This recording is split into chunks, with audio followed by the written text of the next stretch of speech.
പ്രേമം സീരീസിൻ്റെ എല്ലാ എപ്പിസോഡും ഞാൻ ഈ ഒരു ചാനലിൽ അപ്ലോഡ് ചെയ്യാറുണ്ട്. അപ്പോൾ നിങ്ങൾക്ക് ഈ ഒരു ചാനൽ ഇഷ്ടമാവുകയാണെങ്കിൽ സബ്സ്ക്രൈബ് ചെയ്യാനും സപ്പോർട്ട് ചെയ്യാനും മറക്കല്ലേ കേട്ടോ. നിങ്ങളുടെ റിക്വസ്റ്റ് ഒന്നുകൊണ്ട് മാത്രമാണ് കഥകൾ മുഴുവനായിട്ട് കേൾക്കണം എന്നുള്ളത് കൊണ്ട് മാത്രമാണ് ഞാൻ ഇടയിലുള്ള എപ്പിസോഡുകൾ അപ്ലോഡ് ചെയ്യുന്നത്. ഇനിയിപ്പോൾ നിങ്ങൾക്ക് തുടർച്ചയായിട്ടുള്ള കണ്ടിന്യൂസ് ആയിട്ടുള്ള എപ്പിസോഡ് തന്നെ വേണമെന്നുണ്ടെങ്കിൽ നിങ്ങൾ ജസ്റ്റ് ഒന്ന് കമൻറ്റ് ചെയ്താൽ മതി കേട്ടോ. ഒരുപാട് പേർക്ക് ഈ ഒരു സീരീസിൻ്റെ സ്റ്റോറി മാത്രം ജസ്റ്റ് ഒന്ന് കേട്ട് പോകണം എന്നുള്ളത് കൊണ്ട് മാത്രമാണ് ഇടയിൽ വെച്ചിട്ടുള്ള എപ്പിസോഡ് ഞാൻ പറയുന്നത്. അപ്പോൾ നിങ്ങൾക്ക് കണ്ടിന്യൂസ് ആയിട്ട് വേണോ അതോ കഥ മനസ്സിലാവാൻ വേണ്ടിയിട്ട് ഇടയ്ക്കിടെയുള്ള എപ്പിസോഡ് വേണോ എന്നുള്ളത് ജസ്റ്റ് ഒന്ന് കമൻറ്റ് ചെയ്തോളൂ കേട്ടോ. ഏതായാലും നെക്സ്റ്റ് അധ്യായം പറയാം. അധ്യായം 390. ഡോണറെ ഉടനെ തന്നെ കണ്ടെത്തണം. അശ്വിൻ്റെ യഥാർത്ഥ പിതാവ് സിദ്ധാർത്ഥ തന്നെയാണോ എന്ന് നീലിമ ഒരിക്കൽ കൂടി ചിന്തിച്ചു.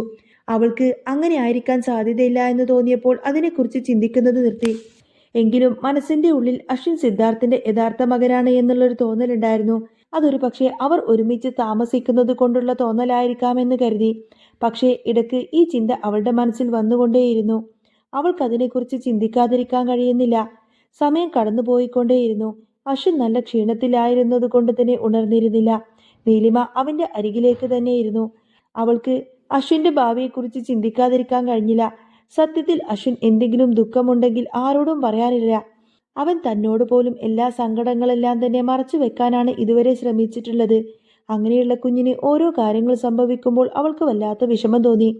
സിദ്ധാർത്ഥിന്റെ ഭാര്യയായതിനു ശേഷമാണ് സ്വസ്ഥത എന്താണെന്ന് പോലും അറിയുന്നത്. സന്തോഷത്തോടു കൂടെ തന്നെ കഴിഞ്ഞു പോകുന്നതിൻ്റെ ഇടയിലാണ് അശ്വിൻ ബോധരഹിതനാകുന്നത്. അവൻ എന്താണ് സംഭവിക്കുന്നത് എന്ന് അവൾക്ക് ഇപ്പോഴും തന്നെ വ്യക്തമായി പറയാൻ കഴിയുന്നില്ല. എങ്കിലും നീ അവനെ സങ്കടപ്പെടുത്തിയത് കൊണ്ടാണ് അന്ന് ബിസ്ക്കറ്റും ചായയും ഒഴിച്ചതെന്ന് പറഞ്ഞ് അവളുടെ ദേഷ്യം മുഴുവൻ ആ ഒരു ഗീതാമ്മയോട് മാത്രമായിരുന്നു. ദിവസങ്ങൾ അങ്ങനെ കടന്നുപോയി.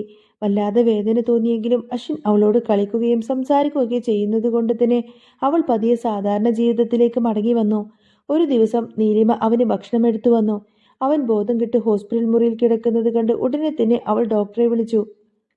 നീലിമ കരയാൻ തുടങ്ങിയിരുന്നു. അവളുടെ കരച്ചിൽ കേട്ട് ഡോക്ടർ അങ്ങോട്ടേക്ക് ഓടിയെത്തി അവനെ പരിശോധിക്കാനായി മറ്റൊരു മുറിയിലേക്ക് മാറ്റി.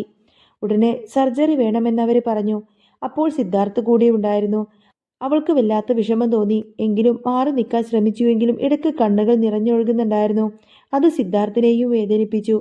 എൻ്റെ മോൻ ഇതിനു മാത്രം എന്ത് തെറ്റ് ചെയ്തു? അവന് മാത്രം എന്താ ഇങ്ങനെയെല്ലാം സംഭവിക്കുന്നത്? എനിക്കിതൊന്നും കാണാൻ കഴിയുന്നില്ല. എൻ്റെ ദൈവമേ! നീലിമ നിലവിളിക്കാൻ തുടങ്ങി.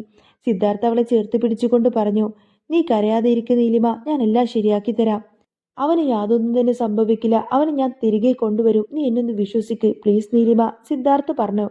സിദ്ധാർത്ഥ പറഞ്ഞത് കേട്ട് നീലിമ അവന്റെ നെഞ്ചിൽ കിടന്നുകൊണ്ട് തന്നെ പൊട്ടിക്കരഞ്ഞു. അത് കണ്ട് അവന്റെ നെഞ്ച് വേദനിച്ചു. അവൻ അവളെ ചേർത്ത് പിടിച്ചുകൊണ്ട് ആശ്വസിപ്പിച്ചു. സ്വന്തം കുഞ്ഞിനോടുള്ളതിനേക്കാൾ സ്നേഹം അവനോട് തോന്നുന്നുണ്ടായിരുന്നു. സ്വന്തം മകൻ ഹോസ്പിറ്റലിൽ കിടന്ന എത്ര വേദനിക്കുന്നുണ്ടോ അത്രമാത്രം വേദന സിദ്ധാർത്ഥിന്റെ മനസ്സിലുണ്ടായിരുന്നു. അത് എന്തുകൊണ്ടാണ് തനിക്ക് അനുഭവിക്കുന്നത് എന്ന് അവന് മനസ്സിലായില്ല. എങ്കിലും അശ്വിനെ ഒരുപാട് സ്നേഹിക്കുന്നത് കൊണ്ടായിരിക്കാമെന്ന് അവൻ കരുതി. അശ്വിന്റെ പ്രായവും 5 വർഷങ്ങൾക്ക് മുൻപുള്ള ആ രാത്രിയും പെട്ടെന്ന് ഓർമ്മയിൽ വന്നു. നീലിമയുടെ കുഞ്ഞ് അശ്വിന്റെ പിതാവ് താൻ തന്നെ ആയിരിക്കുമോ എന്ന് സിദ്ധാർത്ഥ സംശയിച്ചു. അത് അവളോട് ചോദിക്കാൻ അവന് ഭയമായിരുന്നു. 5 വർഷങ്ങൾക്ക് മുൻപ് തനിക്ക് സംഭവിച്ച കാര്യങ്ങൾ അവൻ ചിന്തിച്ചു കൂട്ടി. അത് നീലിമ ആയിരുന്നുവെങ്കിൽ അശ്വിൻ തന്റെ മകനായിരിക്കുമെന്ന് അവൻ ആത്മാർത്ഥമായി തന്നെ ചിന്തിച്ചു. അവന്റെ മനസ്സിൽ അപ്പോഴും അശ്വിന്റെ മുഖം തന്നെ ഉണ്ടായിരുന്നു. അങ്ങനെ സർജറി കഴിഞ്ഞ് ഡോക്ടർ പുറത്തേക്ക് വന്നു. എങ്കിലും അവനെ മുറിയിലേക്കൊന്നും മാറ്റിയില്ല. ഡോക്ടറോട് വിശേഷങ്ങൾ ചോദിക്കാൻ അവൾക്ക് ഭയം തോന്നി. മകൻ എന്തെങ്കിലും സംഭവിച്ചു കഴിഞ്ഞാൽ അവൾക്കത് താങ്ങാൻ കഴിയില്ല എന്ന് വ്യക്തമായിരുന്നു. കുഞ്ഞിന് ബോധം തെളിഞ്ഞതൊന്നുമില്ല. അതുവരെയുള്ള കാത്തിരിപ്പ് വലിയ പ്രയാസം തന്നെയായിരുന്നു. നീലിമ നിസ്സഹായായി സിദ്ധാർത്ഥിന്റെ നെഞ്ചിൽ ചുരുണ്ടുകൂടിയിരുന്നു. അവളുടെ ഉത്കണ്ഠയും ഭയവും പറഞ്ഞറിയിക്കാൻ സാധിച്ചില്ല. സിദ്ധാർത്ഥ് അരികിലിരുന്ന് അവളെ ആശ്വസിപ്പിച്ചു. നീ പേടിക്കേണ്ട നീലിമ, അവന് സുഖമാവും. എന്ത് സംഭവിച്ചാലും ഞാൻ എപ്പോഴും അരികിൽ തന്നെ ഉണ്ടാവും. ആ വാക്കുകൾ നീലിമയ്ക്ക് അല്പം ധൈര്യം നൽകി. അശ്വിന്റെ സർജറി പൂർത്തിയാക്കിയ ഡോക്ടർ ശരത് ചന്ദ്ര വിദേശത്ത് നിന്ന് വന്ന ഒരാളായിരുന്നു. അറിയപ്പെടുന്ന ഡോക്ടർ. അശ്വിനെ ചികിത്സിക്കുന്നത് നീലിമയ്ക്ക് ആശ്വാസമായി.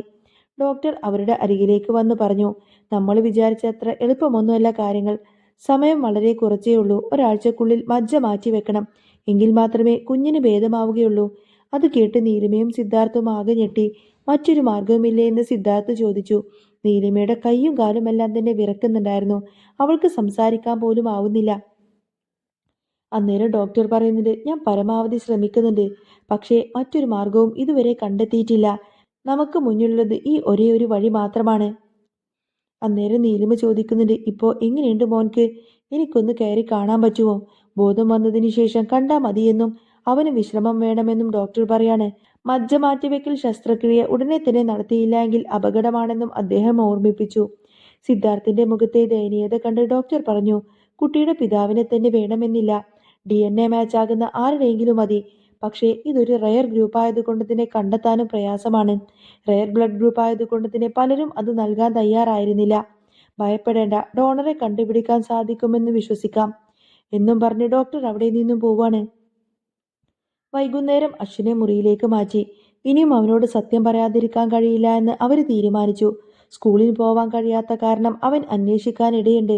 തന്റെ ജോലികൾ മാറ്റിവെച്ച് സിദ്ധാർത്ഥ് അശ്വിന് വേണ്ടി സമയം ചെലവഴിച്ചു. തന്റെ പണം കൊണ്ടുപോലും അവനെ ചികിത്സിക്കാൻ കഴിയുന്നില്ലല്ലോ എന്നോർത്തുകൊണ്ട് തന്നെ സിദ്ധാർത്ഥ് വേദനിച്ചു. പ്രയാസങ്ങളൊന്നും തന്നെ അവൻ നീലിമയോട് പറഞ്ഞില്ല. കുറച്ചു കഴിഞ്ഞപ്പോൾ അശ്വിൻ കണ്ണു തുറന്നു. തനിക്കെന്തോ കുഴപ്പമുണ്ട് എന്ന് ആ കുഞ്ഞു മനസ്സിലാക്കിയിരുന്നു. അമ്മയുടെ കലങ്ങിയ കണ്ണുകൾ കണ്ടപ്പോൾ അവൻ പറഞ്ഞു, അമ്മേ, എന്തു പറ്റി? എനിക്കൊരു കുഴപ്പമില്ല, ഞാൻ ഹാപ്പിയാണല്ലോ. അശ്വിൻ സിദ്ധാർത്ഥിനോട് പറഞ്ഞു, ഡാഡി, എനിക്കൊരു കുഴപ്പമില്ല എന്ന് അമ്മയോട് പറഞ്ഞു കൊടുക്ക്. ഞാൻ എൻ്റെ അമ്മയെ വിട്ടിട്ട് എങ്ങോട്ടേക്കും പോകില്ല. എനിക്ക് വിശക്കുന്നു. നീലിമയുടെ സങ്കടം മാറ്റാൻ വേണ്ടിക്കൊണ്ടാണ് അവൻ അങ്ങനെ പറഞ്ഞത്. അവൾ അവന് ആപ്പിൾ അങ്ങനെ മുറിച്ചു നൽകി. താൻ പെട്ടെന്നൊരു രോഗിയായി മാറിയതും അമ്മ എന്തോ മറക്കുന്നുണ്ട് എന്ന കാര്യം അശ്വിൻ ചിന്തിച്ചു കൂട്ടി. അവൻ അമ്മയെയും അച്ഛനെയും മാറി മാറി നോക്കി. തനിക്കെന്തോ കാര്യമായിട്ടുള്ള അസുഖമുണ്ട് എന്നൊക്കെ അശ്വിന് മനസ്സിലായിരുന്നു. അതുകൊണ്ട് തന്നെ അശ്വിനാണെങ്കിൽ നീലിമയും സിദ്ധാർത്ഥിനെയും മാറി മാറി നോക്കുന്നതും കാണിച്ചുകൊണ്ടാണ് കേട്ടോ എപ്പിസോഡ് പൂർണ്ണമാവുന്നത്. അപ്പോൾ നിങ്ങൾക്ക് ഈ ഒരു ചാനൽ ഇഷ്ടമാവുകയാണെങ്കിൽ സബ്സ്ക്രൈബ് ചെയ്യാനും സപ്പോർട്ട് ചെയ്യാനും മറക്കല്ലേ. നെക്സ്റ്റ് വീഡിയോ ആയിട്ട് ഉടനെ വരാം. അപ്പോൾ പ്രേമം സീരീസിൻ്റെ സ്റ്റോറി ഞാൻ ഇതുപോലെ പറഞ്ഞാൽ മതിയോ, അതോ ഓരോ എപ്പിസോഡ് കറക്റ്റായിട്ട് തന്നെ കണ്ടിന്യൂസ് ആയിട്ട് തന്നെ പറയണോ എന്നുള്ളത് നിങ്ങൾ ജസ്റ്റ് ഒന്ന് കമൻറ്റ് ചെയ്തേക്കണം കേട്ടോ. അപ്പോൾ ഇനി നെക്സ്റ്റ് വീഡിയോ ആയിട്ട് വരാം. ബൈ.